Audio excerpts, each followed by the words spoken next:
If you're new here, I'm telling the story of how I left my job of 14 years unexpectedly, retrained in a new career, created my own business, which survived COVID, applied for citizenship of a country that I had never visited, retrained for yet another new career, created another new business, and now I'm working on moving to Italy. This is part 5 of the story.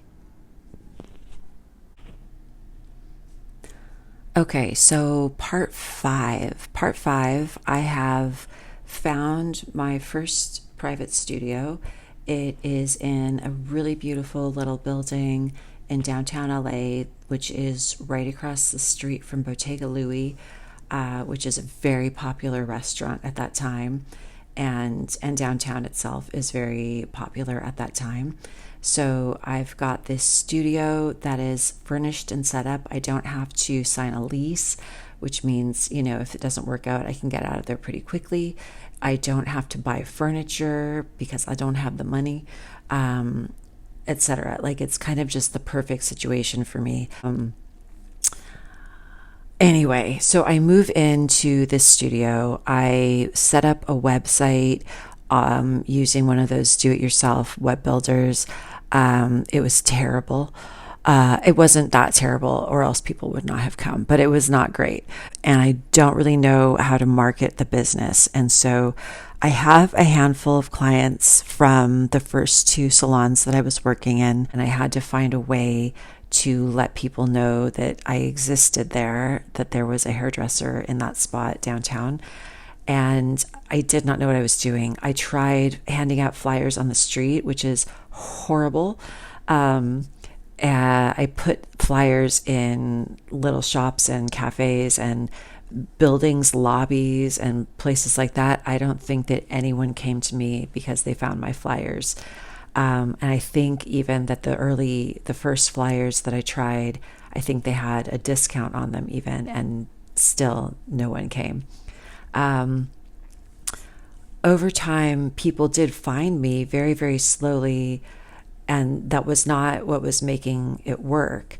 I had a Yelp page, and some of my clients left me reviews, which, thank God, I appreciate that so much. But it was really, really slow. I was still having to do the pet sitting and dog walking. Like, I didn't have an option. I had to get up really early in the morning and go take care of somebody's cat while they were out of town. And then if I had an appointment, I would go to work for a little while and take care of that appointment. And then I had an everyday afternoon dog walk in Silver Lake. And so I would run over there and do that. And then maybe if I was really lucky, I would have another appointment in the afternoon, and I would go back downtown and do that appointment. And then in the evening, I would go back and take care of any other animals for people who were out of town. Like, sometimes I had animals I would visit once a day. Sometimes I would have animals I visited twice a day. Sometimes I had multiple animals that I visited twice a day, every day, and midday dog walk. And it was a lot to deal with. And I had my own dogs and cat as well. By the way, episode 2, I think it was, or episode 3, when I found out that my dog was very ill, that diagnosis didn't change, but she did live for another 3.5 years. Yay. So I'm pet sitting. I've got my first studio, but business is not good. Like, I just don't know how to market it. I don't know what I'm doing there. And at some point, I have just fallen behind I pay rent weekly to the woman I'm subletting from, and I've fallen behind on rent by a few weeks. And I'm sure, only because she is also a hairdresser, and she was once brand new and all of this, and she has her own business. I told her, I said, listen, she would come out every few weeks and pick up the rent. And I said, listen, unless you have another reason to come down here, just don't bother, because I am behind and I don't know when I can pay you. And she was super, super cool. And she said, don't worry about it. I know that you'll catch up.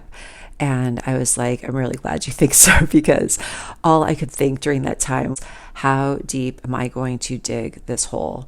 How am I ever going to get out of this? and literally, because not only was it a question of me accumulating a debt to a human being, but also I was not going to be able to pay my own bills much longer. And I didn't have another job lined up because I had really committed to doing this. Thanks for watching. Please subscribe so that you'll see when the next part of the story drops. Like the video and share. Thank you.